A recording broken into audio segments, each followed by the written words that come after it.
I'm here with Becky Clark and Nancy Svela. Today we're talking about Alzheimer's.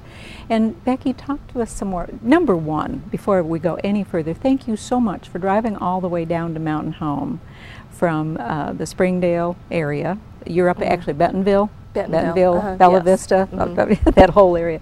Thank you for coming down. I'm happy to. Absolutely, very. We need this. We happy need to educate the public. We need to get everyone out there, get the message out there for everyone. And one of the things that I've often wondered is, you've talked about when your physician actually does the diagnosis, but what can caregivers be looking for as far as change goes, maybe even prior to a physician visit? What should they be looking for? And so that's what really leads a lot of families to doing that physician visit. And we've got 10 warning signs, some of which are pretty standard, just the inability to remember what they were doing last, repetition of things, inability to stay focused on a task, maybe rearranging things in the house repeatedly. We do come into driving issues, maybe perhaps going to the grocery store and not remembering how to get back there. A lot of repetitious behavior, inability to take care of like normal general tasks like cooking, maybe turning a burner on, leaving it on and forgetting to turn it off. Perhaps, inability to remember how to cook something that they had generally been able to cook in the past. So normally the family notices a difference in typical behavior, and that can be forgetfulness, repetitive behaviors, inability to deal with any kind of complex tasks like balancing the checkbook or finding their way to the grocery store and back and that type of thing. So that is generally the indicator that it's time to go to the doctor and seek out a diagnosis. And as I had mentioned, most people do end up going to their primary care physicians first.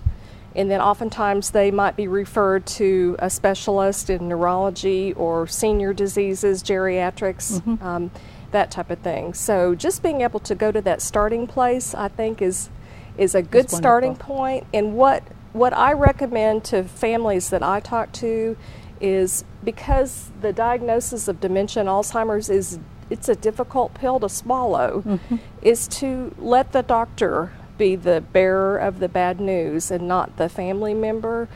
So to have that conversation as a family member with the doctor and ask them to be the person that provides that diagnosis to them and a recommended course of treatment. Sometimes it is the medications. But also there are things that we can help family members know to do to help with communication with a person with dementia. I would like for you to expand on the communication, because that is one of the biggest issues. Right. So maybe you could share a few tips for communicating with someone with advanced dementia. Right. And as the disease progresses, it does get a lot more difficult. And I think that one of the things that family members notice early on is that the trying to reason or argue with them when they are stuck on a point that they are staunch about. If you continue to try to argue or disagree with them, you will soon realize that that does not go anywhere. What an effort and futility it really be is. able to just let it roll off your shoulders, to use a sense of humor in your conversation with them too. And I really do believe that a lot of times that they know that something is not right, and that causes great distress in them. A lot of anxiety. Paranoia, anxiety. And if you kind of go into it knowing that you're going to have to just kind of roll with the punches with this disease and use a sense of humor, try not to argue, try not to disagree. When mama says there are bugs crawling all over the wall and they're not, well, just go try to scrape them off the wall, scrape them off the wall. But just trying to use a sense of humor. And then we do know that as the disease progresses, the conversation might turn into maybe something that you can't even understand with them. It may be gibberish or its own form of language. Don't try to make but logic to out be of able to be illogic. there for them and to treat them with respect and love, and just to be there, even if you feel like they don't know who I am anymore in the end stages of the disease, to be able to be there with them and love on them. Music sometimes helps, pets, very soothing, art, pets. Photographs, anything that you can get a connection with them on. But just to be there, to be physically there for them, so that they know that they have a loving person. Sometimes even the use of, touch. Physical touch and that type of thing. Whatever you find that works for your loved one. So redirect would be a great key. I think a lot of times when you get someone that, if you're, kind of leading to an altercation, if you can distract them and say, oh, you know what, Mom, or honey, I forgot I've got some apple juice in the fridge. It's time for our apple juice. And sometimes just breaking that thought process and it's completely gone for them. And so I think that's an important thing. Absolutely. Because they're really feeling the feelings. I know my own experience. I've had one case where this lovely lady had gone through to the advanced dementia portion and was so paranoid, thought her best friend was trying to harm her. And of course that was not the case, but it was very real in her mind. And to watch her experience fear was just, it just crushed you, and the things that had to be done to try and calm her down and redirect her. But it was just so sad to watch or to be a part of. So. It is, and redirection is a big part of dealing with the communication issues with the disease too, distracting them and just trying to find things that just perk them up and trying to keep them engaged, crossword puzzles, whatever it is with the person that might spark an interest. It could even relate back to a former occupation or hobby that they had too. So the family members and the staff at facilities, it's a challenge to be creative, to come up with what it is that person responds to. So I've always socks and folding towels. That's another thing too. Socks and folding towels. If you get and oftentimes I know with staff they've taken the basket that was away, messed it up and brought it back. Well, and one time of course I worked with all the area nursing homes, but they had a man that was just going around polishing stuff all the time, and finally one of the nurses took time and talked to the family and found out he used to make saddles. And so they arranged for the family to bring a saddle into the room, and he would spend hours a day polishing this saddle, and it was very fulfilling to him because it reminded him of something he used to do. So they have a lot of things you can do, even tools. You can make little things with screws for the men who like to do that kind of stuff. So like you say, we need to be creative with our ideas and look at the person and their past history and things they used to do. And create something. We used to call them a busy box, and it would be specifically tailored to whatever that hobby or whatever the employment that particular person had, and and it gives them meaning to their day. We have a lady that we deal with that was a banker, and we have her counting and sorting and straightening Monopoly money, and that speaks to her. So it's different things for different people. As you say, whatever speaks to them is goes what back you need to her do. Occupation. And we've got another person that we deal with that was formerly a handyman and electrician. So, and he's in a facility. So they the night facility maintenance person takes that man around with him and has him kind of help screw in new light bulbs and that type of thing. So, that's wonderful. But the main thing that I just want to really emphasize is just to be able to treat them with respect and dignity. And it's just a very debilitating disease. It's sad to watch it happen, and I know for most loved ones, they feel.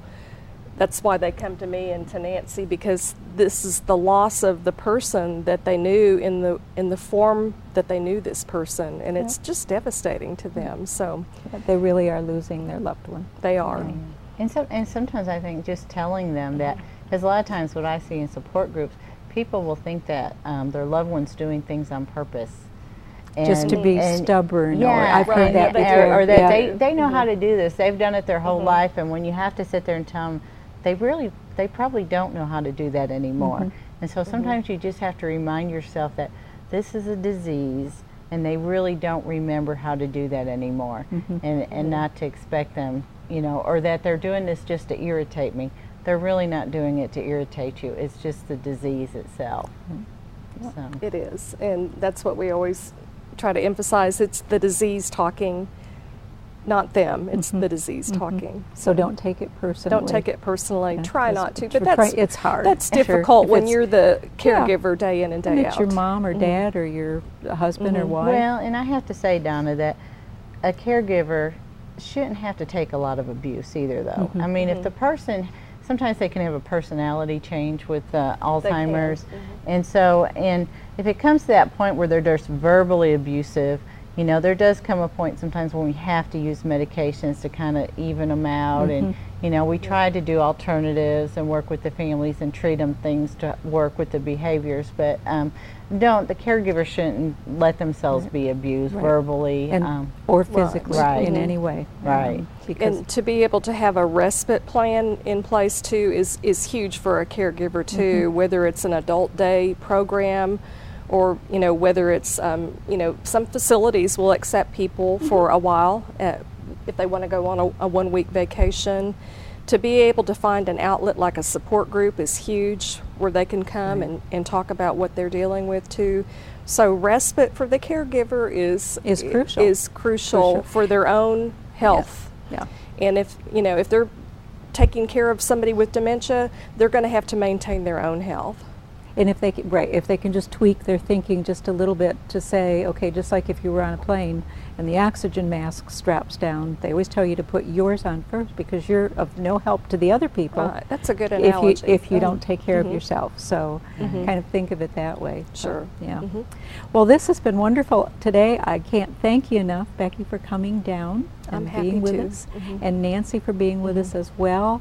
Now, there is a support group at the Muroc Family Education Center. We on do, Aging. yes, they do have a support group. It meets the fourth Friday of the month at 3 o'clock from 3 to 4:30.